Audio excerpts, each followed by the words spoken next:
सरफराज की जिंदगी मुश्किलों का एक लंबा सिलसिला थी। रिक्शा चलाने वाला यह नौजवान अपने परिवार की जिम्मेदारी अपने कंधों पर ढो रहा था। उसकी अम्मा ने रात को बताया था कि घर में राशन खत्म हो चुका है और 2 महीने से किराया भी बकाया था। सरफराज का दिल भारी था, लेकिन वह हार मानने वाला नहीं था।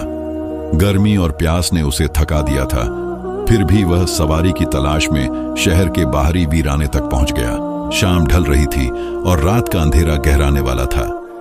सरफराज रिक्शा मोड़ने ही वाला था कि उसकी नजर दूर से आती 3 नकाबपोश लड़कियों पर पड़ी। काले बुर्के में लिपटी ये लड़कियां इस सुनसान इलाके में अजीब लग रही थीं। कोई घर या बस्ती तो दूर, वहां पेड़ पौधे भी मुश्किल से दिखते थे। सरफराज ने सोचा, शायद वे रास्ता भटक गई हों। लड़कियों ने पास आकर कहा, भाई, क्या आप हमें शाह हवेली तक छोड़ सकते हैं? सरफराज ने बिना सोचे हामी भर दी। हवेली 2 किलोमीटर दूर थी और उसके रिक्शे में बस इतना पेट्रोल था कि वह वहां तक पहुंच सकता था। वापसी के लिए पेट्रोल की चिंता थी, लेकिन उसने सोचा कि किराया मिलने पर वह इसे हल कर लेगा। रास्ते में लड़कियां आपस में हंस हंस कर बातें कर रही थीं। उनकी आवाजें एक जैसी थीं और वे एक ही उम्र की लग रही थीं। अचानक एक लड़की बोली, भाई, हमारे पास किराया नहीं है, हम आपको बताना भूल गए। सरफराज का दिल बैठ गया, लेकिन उसने अपनी मायूसी छुपाई। कोई बात नहीं, उसने कहा, आप तीनों इस वीराने में थीं, आपके साथ कुछ भी हो सकता था। मैं आपको हवेली तक छोड़ देता हूँ। शाह हवेली पहुंचते ही लड़कियां बिना कुछ कहे रिक्शे से उतरीं और हवेली के अंदर चली गईं। हवेली के आसपास कोई आबादी नहीं थी और वहां का सन्नाटा डरावना था। सरफराज रिक्शा मोड़ ही रहा था कि उसकी नजर पिछली सीट पर पड़ी एक काली थैली पर गई। यह वही थैली थी जो एक लड़की के पास थी। उसने सोचा, यह उनकी अमानत है, इसे लौटाना जरूरी है। वह थैली लेकर हवेली की ओर बढ़ा। जैसे ही उसने दरवाजे पर हाथ रखा, वह अपने आप खुल गया। अंदर का मंजर खौफनाक था। कोई रोशनी नहीं, कोई आवाज नहीं। सरफराज का दिल जोर जोर से धड़कने लगा। वह डर के मारे बाहर भागा और घर की ओर चल पड़ा। घर पहुंचते ही अम्मा ने उसका परेशान चेहरा देखा। उन्होंने कुछ नहीं पूछा, लेकिन उनकी नजर काली थैली पर पड़ी। अम्मा ने थैली खोलने की कोशिश की और सरफराज के मना करने से पहले ही उन्होंने उसे खोल दिया। थैली में चमचमाते हीरे जवाहरात थे। सरफराज और अम्मा हैरान रह गए।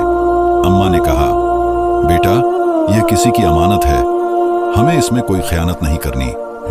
सरफराज ने हामी भरी और थैली को अलमारी में रख दिया। अगली सुबह सरफराज ने फैसला किया कि वह हवेली जाकर उन लड़कियों को ढूंढेगा। वह दोपहर तक हवेली पहुंचा। हवेली दिन के उजाले में भी वीरान और डरावनी लग रही थी। लॉन की घास उजड़ी हुई थी और दरवाजा खुला पड़ा था। अचानक उसे किसी औरत की हंसी की आवाज सुनाई दी। वह आवाज हवेली के अंदर से आ रही थी। सरफराज ने हिम्मत जुटाई और अंदर कदम रखा। अंदर का मंजर और भी अजीब था। सारे कमरे बंद थे, लेकिन हंसी की आवाजें गूंज रही थीं। अचानक एक बंद कमरे का दरवाजा जोर जोर से खटखटाने लगा। सरफराज के रोंगटे खड़े हो गए। वह डर से कांपते हुए बाहर भागा। बाहर उसे एक राहगीर मिला, जिसने कहा, नौजवान, ये भूतिया हवेली है। 20 साल से यहाँ कोई नहीं रहता। लोग कहते हैं कि यहाँ जिन्नात का बसेरा है। सरफराज ने राहगीर को सारी बात बताई। उसने जवाब दिया, लगता है तुम जिन्नात की शहजादियों से मिले हो। रात को इस हवेली से अजीब आवाजें आती हैं। वे शायद तुम्हारे पास फिर आएंगी। उस रात सरफराज ने हिम्मत जुटाई और हवेली वापस गया। वह रिक्शा दूर छोड़कर पैदल हवेली में दाखिल हुआ। अंदर रोशनी से जगमगाता हॉल था। तभी 3 खूबसूरत लड़कियां रेशमी कपड़ों में बाहर आईं। उनकी आंखों से सरफराज ने उन्हें पहचान लिया। ये वही नकाबपोश लड़कियां थीं। रिक्शे वाले, तुम यहां कैसे आए? एक लड़की ने पूछा। सरफराज ने कांपती आवाज में कहा, मैं आपकी अमानत लौटाने आया हूं। दूसरी लड़की, जिसका नाम महापारा था, मुस्कुराई। वह जेवरात, हम उन्हें भूल गए थे, तुम उन्हें लेकर आ जाओ, मैं तुम्हारे घर आऊंगी। अगली रात महापारा सरफराज के घर आई। उसने जेवरात ले लिए और कहा, तुम्हारी ईमानदारी ने मुझे प्रभावित किया, मैं तुमसे दोस्ती करना चाहती हूं। सरफराज हैरान था, लेकिन उसने हामी भर दी।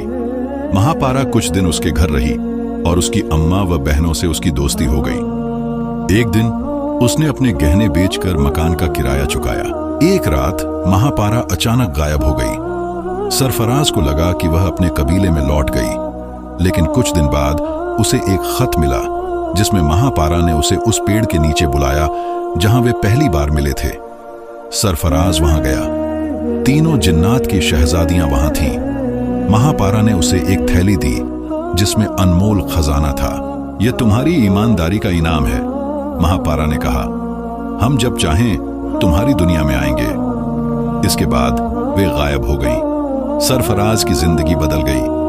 उसने न केवल अपने परिवार का भविष्य संवारा, बल्कि जरूरतमंदों की मदद भी शुरू की। उसकी बहनें अच्छे कॉलेज में पढ़ने लगीं। आज भी जब रात में हवा चलती है, उसे उन जिन्नात शहजादियों की हंसी सुनाई देती है। शाह हवेली आज भी वीरान है, लेकिन सरफराज जानता है कि वहां रहने वाली मखलूक कितनी मेहरबान थी।